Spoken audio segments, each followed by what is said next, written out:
Refusing to accept his name being the same as the idol she admires, Momo tells Takakura that he can't speak it when in around her, and that she will start calling him Okarun, to which he finds himself having no choice but to accept. Since it was already morning, Momo invites Okarun over to her house to receive a change of clothes. After arriving, Momo shockingly witnesses Okarun on fire as he tries to walk through the torii gate and uses her powers to throw him into the nearby river. She then realizes that the cause was a talisman attached to the gate that is meant to exorcise evil spirits and removes it to allow Okarun to pass through. After changing clothes, Okarun becomes mad with the fact that his genitals are missing, only to be reminded by Momo that it was his fault after he wanted to talk to her at school. Okarun explains to her that, at the time, he didn't want to miss the opportunity to make a friend and comes to believe that Momo could never be friends with him. After hearing this, Momo tells Okarun that his problem was that he unknowingly tries to distance himself from others, and that she is willing to talk about the paranormal with him. Okarun becomes a little teary-eyed after hearing Momo's words but rudely responds, much to Momo's chagrin. The two then hear the sound of the doorbell. Not recognizing the chime, Momo believes that it is an evil spirit, since her house has 2 chimes for humans and evil spirits.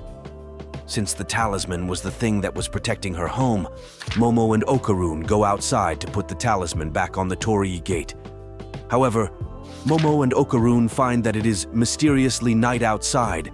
There is a wall blocking the torii gate, and their way back inside the house, there is a harmful black mist that is causing them to bleed from their nose, and there is a large, hostile being. Okarun recognizes the being's appearance as the Flatwoods monster and tells Momo that he might be able to fight the alien if she were to suppress the Turbo Granny's curse from his head. Momo goes through with Okarun's plan and becomes amazed to see how powerful he has become after reacting fast to the alien's attack and biting off his fingers. However, she sees him starting to suffer as a result of moving at an inhuman speed and uses her psychic powers to pull him towards her before the Flatwoods monster could crush him. While struggling to think of a way to defeat the alien, Momo notices that the Flatwoods monster is fighting similarly to a sumo wrestler and believes that they could defeat him if they force him to touch the ground.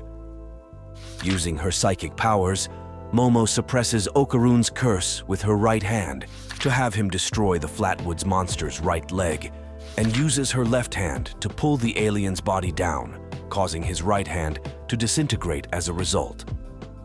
Though they manage to harm him, the Flatwoods monster grows an extra pair of legs to keep himself upright and slams Momo into the wall, blocking the torii gate.